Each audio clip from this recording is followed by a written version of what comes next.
Now we are going to explain the distinction in between law of variable proportion and returns to scale, that is LVP and RTS. এই দুইটার মধ্যে যদি difference পড়তে যাই তাহলে প্রথমে আমাদেরকে ফুল ফর্মটা জানতে হবে। ল অফ ভেরিয়েবল প্রপোর্শন এটার বাংলা হচ্ছে পরিবর্তনীয় অনুপাতের নিয়ম বা বিধি, আর রিটার্নস টু স্কেল হচ্ছে প্রতিদান হারের মাত্রা। ল অফ ভেরিয়েবল প্রপোর্শন এটা কানেক্টেড হচ্ছে শর্ট রান প্রোডাকশন ফাংশনের সাথে। আমরা একটু আগে দেখেছি শর্ট রান প্রোডাকশন ফাংশন মানে হচ্ছে, তার মানে প্রোডাকশন ফাংশনের যে ভিডিও ক্লিপটি রয়েছে ওইখানে আমরা দেখেছি এই যে শর্ট রান প্রোডাকশন ফাংশন বা স্বল্পকালীন উৎপাদন অপেক্ষক, এইখানে একটা মাত্র ভেরিয়েবল ফ্যাক্টর থাকে আর বাকি ফ্যাক্টরগুলি ফিক্স থাকবে, যেটাকে আমরা লিখতে পারি Q is a function of L অথবা Q is a function of K. এবং এই যে Q is a function of L এটাকে আমরা অন্যভাবে লিখতে পারি, যেমন এটাকে লেখা যেতে পারে Q is a function of F of L comma K bar. K bar মানে হচ্ছে ক্যাপিটাল ইজ কনস্ট্যান্ট, আর এল এর উপরে কোনো বার সাইন মানে হচ্ছে এলটা আমাদের, এল মিনস এখানে লেভার, এটা হচ্ছে আমাদের ভেরিয়েবল ফ্যাক্টর, মানে যেটাকে আমরা ইচ্ছা করে প্রয়োজনে বাড়াতে কমাতে পারি।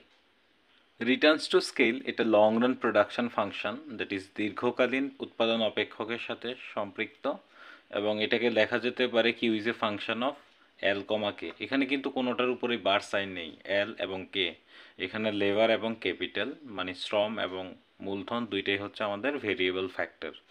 তাহলে লং রানে আমরা এটাও জানি যে লং রান প্রোডাকশন ফাংশনের ক্ষেত্রে কোনো ধরনের ফিক্সড ফ্যাক্টর থাকে না।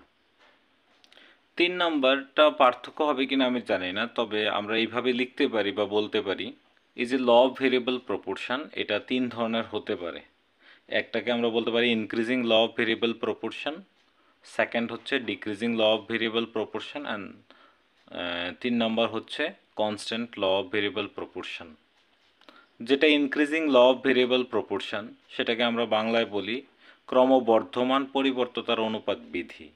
এটা মানে কি? এটা মানে হচ্ছে when change in output is greater than change in input। এখানে কিন্তু আমি ইনপুট বলেছি, ইনপুটস না, কারণ শর্ট রান প্রোডাকশন ফাংশন মানে হচ্ছে শুধুমাত্র একটা ইনপুটে চেঞ্জ করা যাবে। এখন আমি এখানে লিখেছি ডেল্টা এল, ডেল্টা এল মানে হচ্ছে চেঞ্জ ইন লেবার।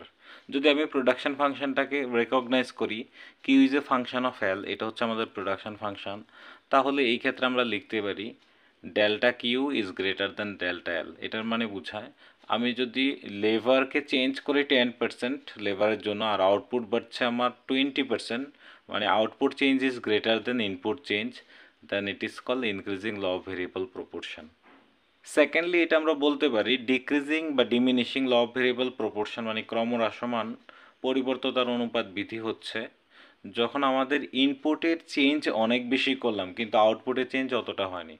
ধরা যাক ইনপুটের চেঞ্জ করেছে আমি 20%, কিন্তু আউটপুট চেঞ্জ হয়েছে 10 বা 12%।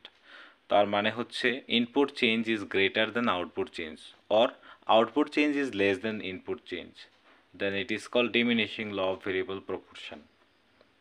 অ্যান্ড থার্ড নাম্বার হচ্ছে constant law of variable proportion, তার মানে স্থির অনুপাত পরিবর্তনীয় অনুপাত বিধি। এটা হচ্ছে delta Q equals to delta L, তার মানে আউটপুট চেঞ্জ আর ইনপুট চেঞ্জ দুইটা ইকুয়াল হবে। আমি যত পার্সেন্ট ইনপুট চেঞ্জ করলাম তত পার্সেন্টে আমার আউটপুটও চেঞ্জ হয়েছে, মানে change is output is equal to change in input, দুইটাই সমান।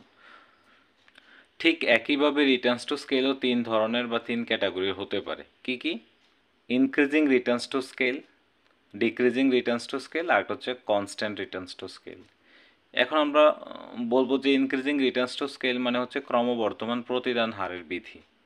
এটা মানে কি? এটা মানে হচ্ছে when change in output is greater than change in inputs। আমি এখানে কিন্তু ইনপুট বলিনি, ইনপুটস বলছি। কেন?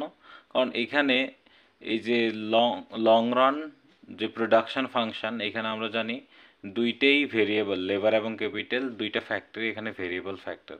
আর রিটার্নস টু স্কেলের ক্ষেত্রে যেহেতু আমরা লং রান প্রোডাকশন ফাংশনকে রেকগনাইজ করছি, সেই জন্য আমরা দেখব যে আমরা যদি দুইটা ইনপুটকেই 10% চেঞ্জ করি তাহলে আউটপুট যদি মোর দেন 10% চেঞ্জ হয় তাহলে এটাকে আমরা বলবো ইনক্রিজিং রিটার্নস টু স্কেল। আর ঠিক তার অপোজিট যে সিচুয়েশনটা এটা হবে কি ডিক্রিজিং রিটার্নস টু স্কেল। তার মানে হচ্ছে inputs change is greater then change in output, মানে আউটপুট চেঞ্জ হচ্ছে 10% কিন্তু ইনপুট চেঞ্জ হচ্ছে 15%। এই ক্ষেত্রে আমরা বলি ডিক্রিজিং রিটার্নস টু স্কেল। আর কনস্ট্যান্ট রিটার্নস টু স্কেল মানে হচ্ছে যখন change in output is equal to change in inputs, that is both labour and capital. মোটামুটি এই তিনটে ডিফারেন্স আমাদের মাথায় থাকলেই আমাদের ল অফ ভেরিয়েবল প্রপোর্শন আর রিটার্নস টু স্কেলের মধ্যে ব্যাপারটা রিলেশন বা ডিফারেন্সিয়েশন কী হতে পারে এটা আমাদের ক্লিয়ার হয়ে যাবে।